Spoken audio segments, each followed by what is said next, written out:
nasa langit, ngayon'y hain sa daigdig, handog na kaibig-ibig.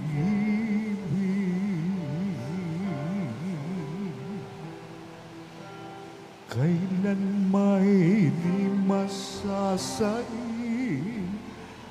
wagahain lahat ng ialay sa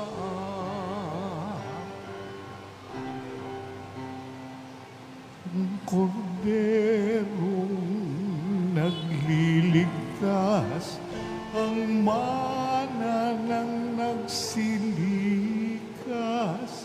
pastol naming mapagmahal.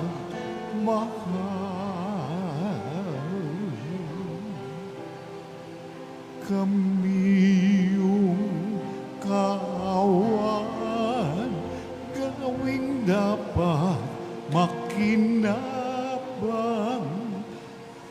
sa pagkainyong alay. Hanggang langit ay makamtan, magagawa mo ang lahat upang tanan ay maligtas.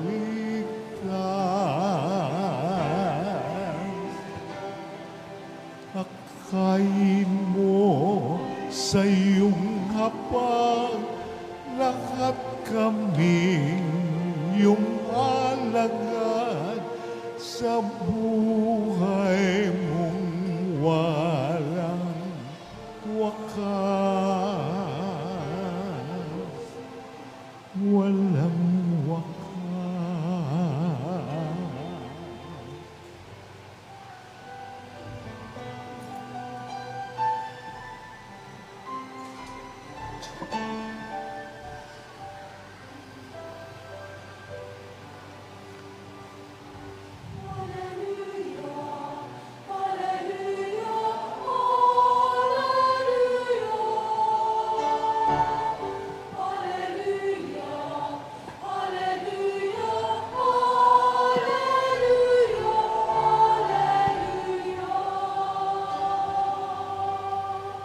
Pagkaing dulot ay buhay, si Jesus na poong mahal. Buhay natin siya kailanman.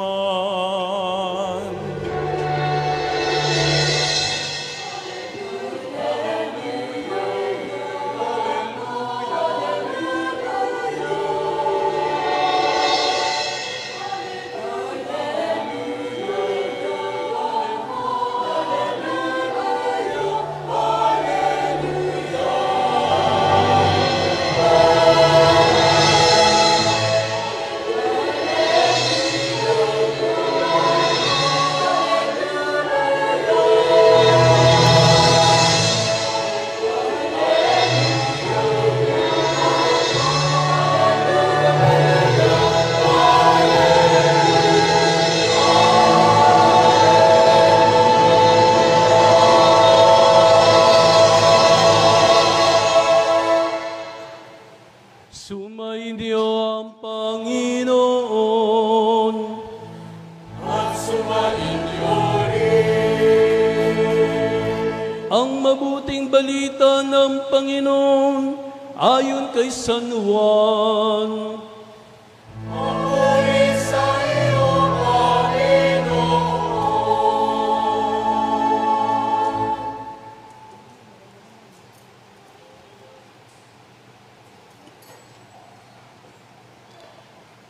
Noong panahong iyon, sinabi ni Jesus sa mga tao, "Ako ang pagkaing nagbibigay buhay na bumaba mula sa langit. Mabubuhay magpakailanman ang sinumang kumain nito, at ang pagkaing ibibigay ko sa ikabubuhay ng sanlibutan ay ang aking laman." Dahil dito'y nagtalo-talo ang mga Hudyo, paanong may bibigay sa atin ng taong ito ang kanyang laman upang kanin natin? Tanong nila. Kaya't sinabi ni Jesus, tandaan ninyo, malibang kanin ninyo ang laman ng anak ng tao at inumin ang kanyang dugo, hindi kayo magkakaroon ng buhay. Ang kumakain ng aking laman at umiinom ng aking dugo ay may buhay na walang hanggan. At muli ko siyang bubuhayin sa huling araw, sapagkat ang aking laman ay tunay na pagkain at ang aking dugo ay tunay na inumin. Ang kumakain ng aking laman at umiinom ng aking dugo ay nananahan sa akin at ako sa kanya. Buhay ang amang nagsugo sa akin at ako'y nabubuhay dahil sa kanya. Gayon din naman ang sinumang kumain sa akin ay mabubuhay dahil sa akin. Ito ang pagkaing bumaba mula sa langit. Ang kumakain nito ay mabubuhay magpakailanman. Hindi ito tulad ng kinain ng inyong mga magulang sa ilang. Namatay sila, bagamat kumain niyon. Ang mabuting balita ng Panginoon.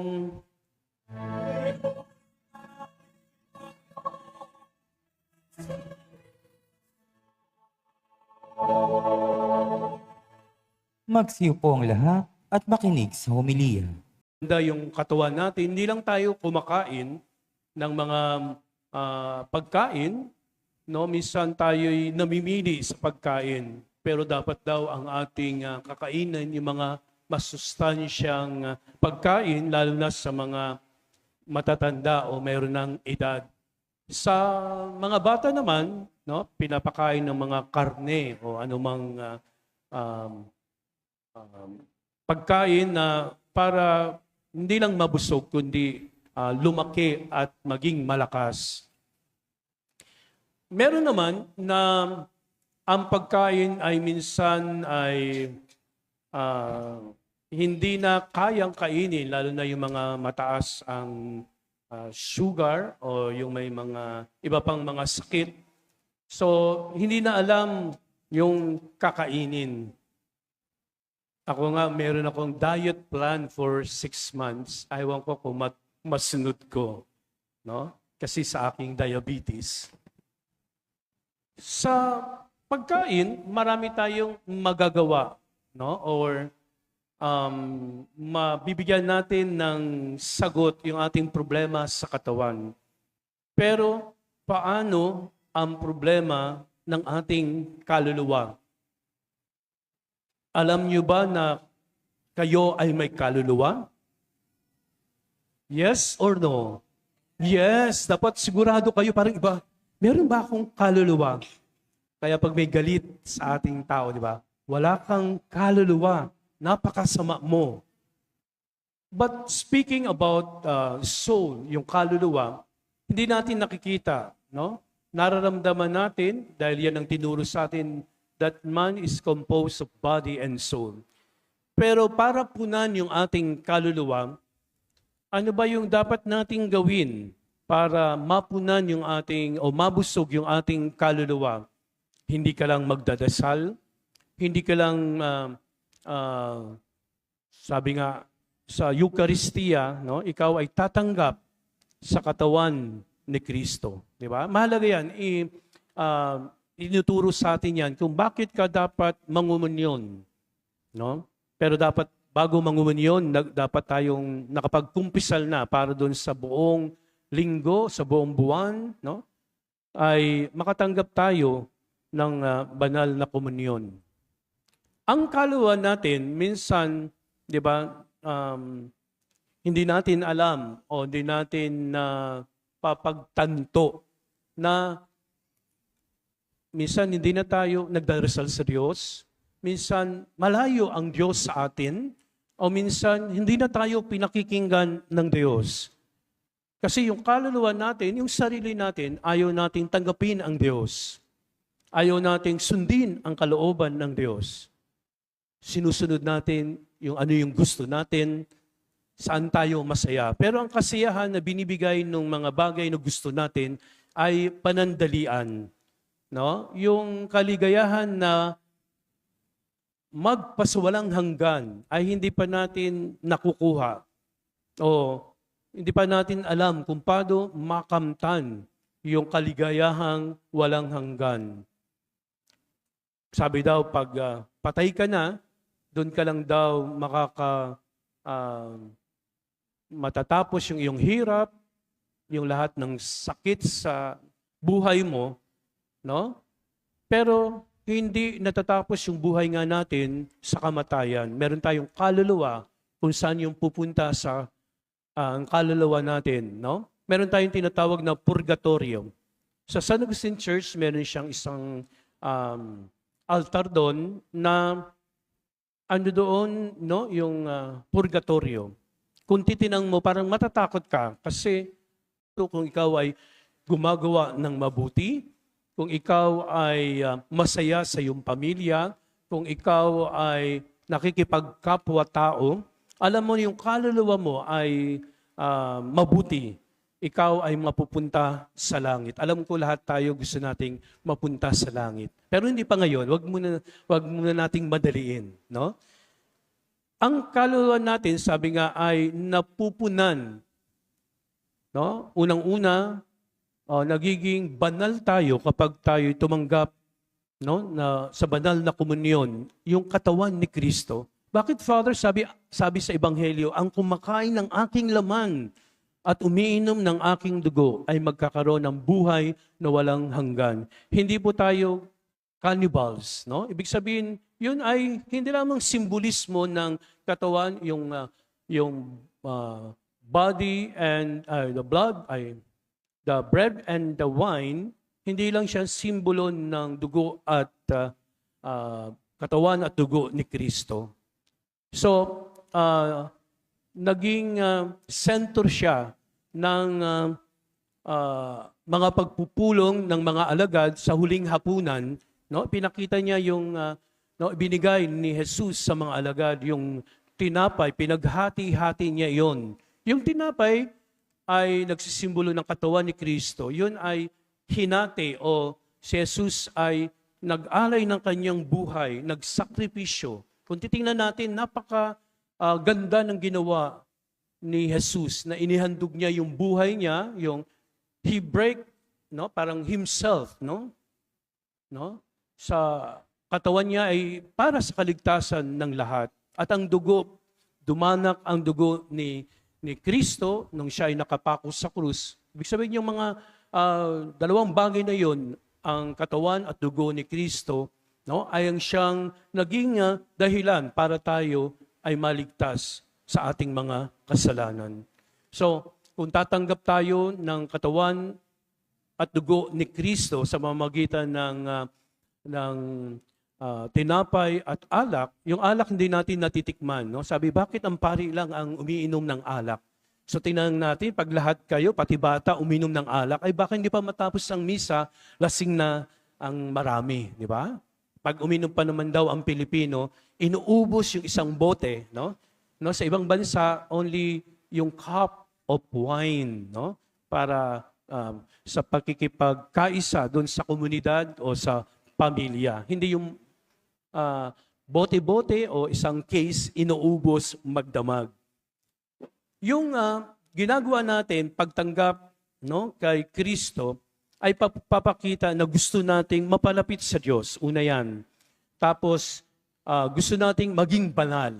Father, no, gusto ko maging banal, pero papaano? Pag tinanggap natin si Kristo sa sakramento ng Eucharistia, no, nagiging atin si Kristo. Diba? Sabi nga sa Ebanghelyo, ang kumakain ng aking laman ay magkakaroon ng buhay na walang hanggan. Ibig sabihin, kapag tinanggap mo si Kristo sa puso mo, ikaw ay magiging mabuting tao. ikaw ay magiging banal. Kasi yung mga gagawin mo, iisipin mo na nasa akin si Kristo. Kailangan ipakita ko na nasa akin si Kristo. Di ba? Minsan, paglabas natin sa simbahan, init agad ang ulo natin. So, nawawala si Kristo sa atin. Pero dapat nga dala-dala natin si Kristo. Tulad ng pagdala ni Maria sa sinapupunan si Kristo o si Jesus, no? Ay kanyang pinag-isipan lahat ng kanyang mga gagawin, no? At iningatan, no, sa puso niya si Jesus. Tayo, iniingatan ba natin si Jesus?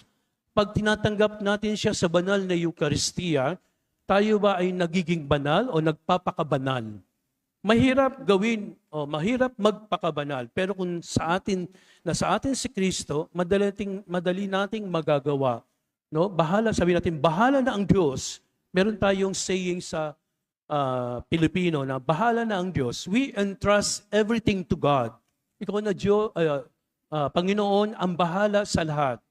No? Makapagtimpi ako sa sarili ko, hindi ako makapagsalita ng masama, hindi ako manakit ng aking kapwa, at kung ano-ano pang masama sa aking kapwa. So pag iniisip natin lagi yan, so pagpapalain tayo ng Diyos. Amen?